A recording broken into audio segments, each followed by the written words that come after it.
Right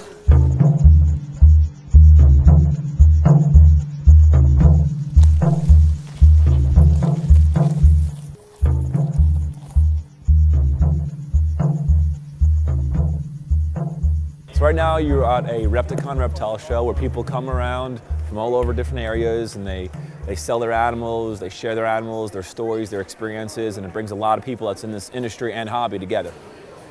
You know, it's a creativity-based type thing. You can take different colors and patterns when you're breeding them and make things that people haven't seen before. There's the pet aspect as well. They make great pets, easy to take care for. They don't take a lot of time, you know, and you can pretty much house them pretty easily. And you know, it also brings you together with other people that have the same interest. You know, for example, this show, you know, it's a good social aspect of people's lives as well.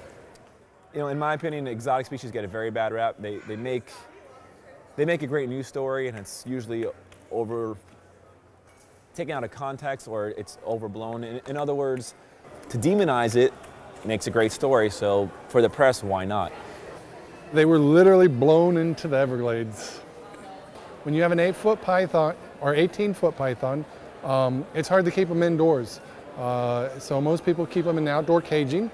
Hurricane Andrew came through Miami, ripping through Homestead and the Redlands, where there's a lot of breeders.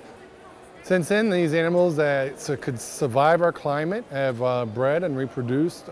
You see that with the wild parrots that we have, now the snakes, as well as many, many different types of lizards. And all my years of going out there, between me and my partner one year, we caught 392 of these pythons. They were all from 911 callers.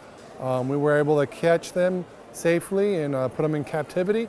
Look where you're walking, be careful where you're going, and if you see one, just don't try to catch or kill it. The snakes have had quite a bit of impact on the Everglades, not only so much on the wildlife, but everything in the ecosystem.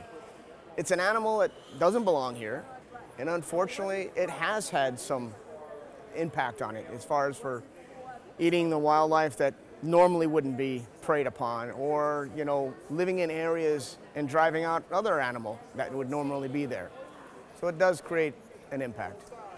You know, people should be looking at the positives also of what we do, not just the negatives that already happened and that now we are trying to control and we learn from.